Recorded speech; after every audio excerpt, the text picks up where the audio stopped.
Bonjour et bienvenue sur The Perf Club. On continue aujourd'hui la série sur la science derrière l'entraînement avec un nouveau principe donc qui est le principe de potentialisation. Alors une première définition, donc qu'est-ce que la potentialisation? La potentialisation, ça peut être défini comme le séquencement stratégique de l'entraînement afin d'améliorer les phases ultérieures potentielles. Donc le meilleur moyen de comprendre ce que c'est avec une illustration. Donc illustrons donc la potentialisation avec les trois différentes phases utilisées dans l'entraînement en force. Donc la première phase va être la phase de préparation générale, donc qui est la première phase du cycle d'entraînement. C'est une phase qui met l'accent sur le conditionnement physique général. Donc l'athlète va s'entraîner principalement sur des entraînements généraux avec des exercices de base qui vont améliorer ses qualités générales de force de base. Donc nous pouvons travailler sur les faiblesses par exemple pour faire apparaître la force sur par exemple les jambes par rapport au dos s'il y a un décalage ou tout simplement la force générale, la force physique globale qui va permettre une plus grande capacité de travail de l'organisme dans les phases ultérieures. Donc développer une très grande capacité de travail dans cette phase est principalement bénéfique pour les prochaines phases. Nous serons en mesure d'effectuer suffisamment de charges d'entraînement pour optimiser les effets de l'hypertrophie, donc par exemple qui sera une des phases ultérieures. L'hypertrophie est d'ailleurs un élément clé de cette phase, plus comme un sous-produit du fait que comme on fait un volume de travail énorme pendant cette phase d'entraînement général, ce qui va permettre d'augmenter la capacité et la taille musculaire. Et si nous voulons ensuite avoir des muscles qui produisent plus de force, nous devons faire des muscles plus gros pour ce faire. Pour illustrer cela, quelqu'un qui est débutant dans un sport va faire beaucoup plus d'exercices généraux parce qu'il a besoin de développer cette capacité athlétique générale de base. Si on compare avec la phase générale d'un athlète confirmé qui a beaucoup d'expérience, sa phase générale va être beaucoup plus réduite et beaucoup moins générale, plus spécifique donc, car il a développé beaucoup de ses qualités de base dans son parcours passé. Il est très probablement déjà très fort, a probablement la quantité requise de masse musculaire et sa capacité de travail est probablement déjà très élevée. Une autre utilité de cette phase de préparation générale consiste à éviter la stagnation après une compétition ou un record personnel. Il doit y avoir une phase qui permet de réintroduire du volume d'entraînement et de réintroduire les athlètes à un entraînement avec plus de variations, ce qui leur permet de repousser tout type de résistance adaptative et donc éviter de stagner. Finalement, cette période de phase générale va durer de 2 semaines à plusieurs mois. Ça dépend vraiment des athlètes, comme nous venons d'en parler, et de leur niveau d'expérience. De même, certains athlètes, par exemple les athlètes, les haltérophiles, qui viennent du CrossFit ont déjà une condition physique excellente, puisque les CrossFitters font beaucoup de volume et n'ont probablement pas besoin de passer des mois et des mois dans cette phase générale.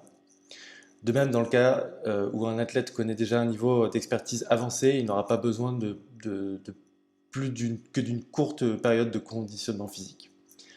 La deuxième grande phase après cette période de phase générale est la phase de force. Donc là, les principaux objectifs de cette phase vont être d'augmenter la force maximale, la capacité de produire plus de force avec les muscles et les nouveaux tissus développés pendant cette phase générale d'avant. Nous devons maintenant apprendre à ce muscle comment générer plus d'explosivité. L'une des raisons pour lesquelles on insiste moins sur la force explosive dans la phase générale est qu'elle est contradictoire avec un volume important. Donc vous devenez plus explosif parce que les niveaux de fatigue vont diminuer avec la diminution du volume, spécifiquement dans cette phase de force.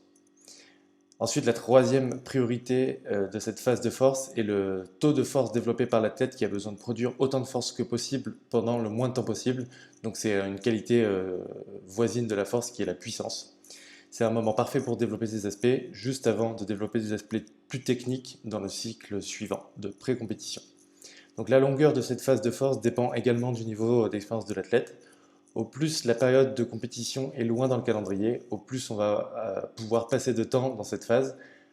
Un athlète déjà très fort va pas forcément passer beaucoup de temps dans cette phase en revanche. Donc la longueur va généralement être comprise entre 4 semaines à 6 mois. Cela dépend vraiment du niveau et des besoins de l'athlète.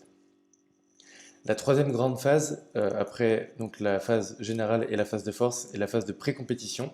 Donc cette troisième phase que nous avons ici va faire culminer l'athlète à son potentiel maximum si elle est bien exécutée et le timing maîtrisé avant la compétition. Donc la priorité numéro 1 ici est de développer les prouesses techniques. L'objectif principal au cours de cette phase va être la gestion de la fatigue et la forme générale.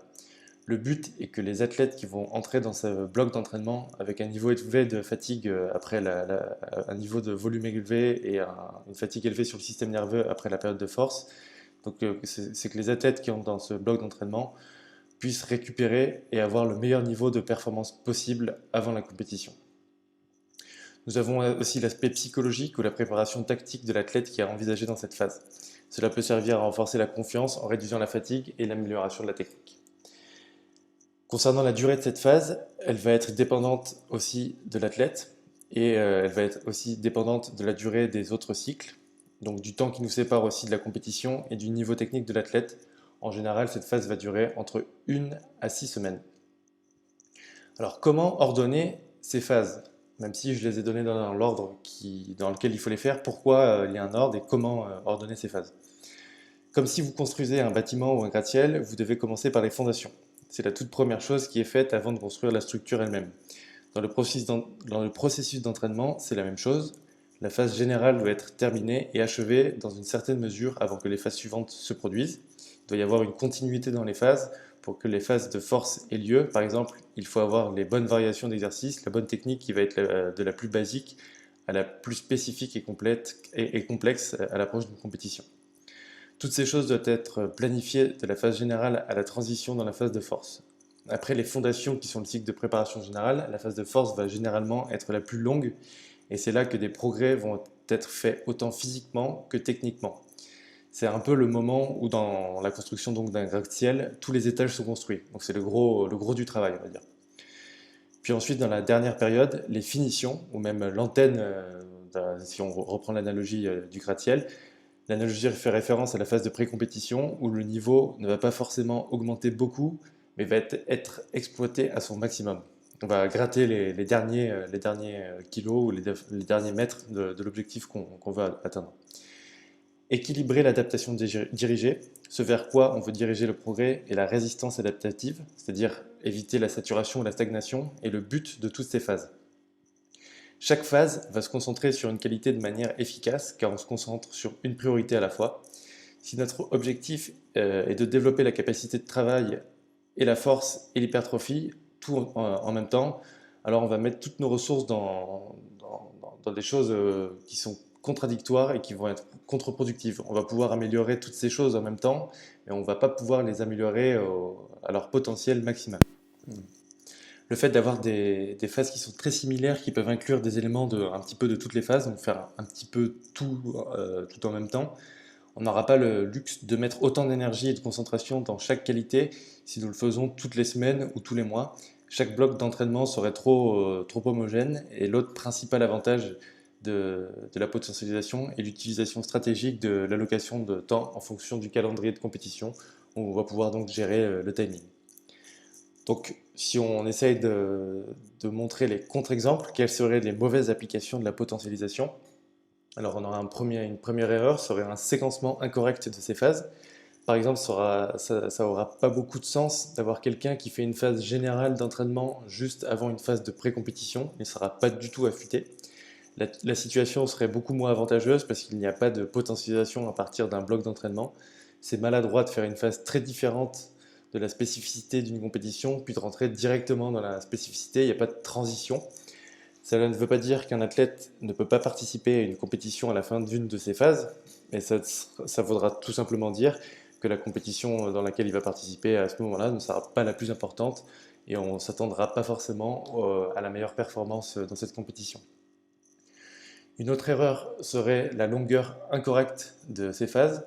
Le fait de passer très rapidement d'une phase à une autre, faire une semaine de formation d'entraînement général, 2 semaines d'entraînement en force et puis 5 semaines de phase de pré-compétition va probablement pas être le meilleur scénario. On aura le temps de rien construire pour les meilleurs résultats en compétition et on ne sera pas capable d'accumuler tout type d'adaptation avec ces entraînements qui sont trop courts. Ensuite, une autre erreur, c'est avoir une variation extrême entre ces phases. Donc, on ne veut pas avoir un énorme changement entre ces phases, donc toujours sous le couvert de la spécificité. Dans la phase générale, avec disons des exercices généraux et des séries au volume, avec des séries de 8 à 10 répétitions, si on change radicalement dans la phase de force à faire des séries de 2 ou 3 répétitions avec un poids presque maximum, ce changement est trop radical et va choquer votre organisme et de mener à rien, puisque du coup on va avoir un niveau de fatigue très élevé très rapidement et avoir une adaptation qui est très mauvaise. Finalement, la dernière erreur dans la potentialisation, c'est de ne pas en faire. Garder le même programme exact tout au long de la saison est improductif. Un athlète qui essaye d'atteindre tous ses objectifs en même temps ou tout simplement en négligeant certaines choses, en n'ayant qu'une marge étroite de variation toute l'année, n'augmentera pas son potentiel maximum. Voilà, si ce podcast vous a intéressé, n'hésitez pas à vous abonner, à nous suivre sur les réseaux sociaux et restez connectés pour les prochains épisodes sur theperfclub.com. Merci, à bientôt.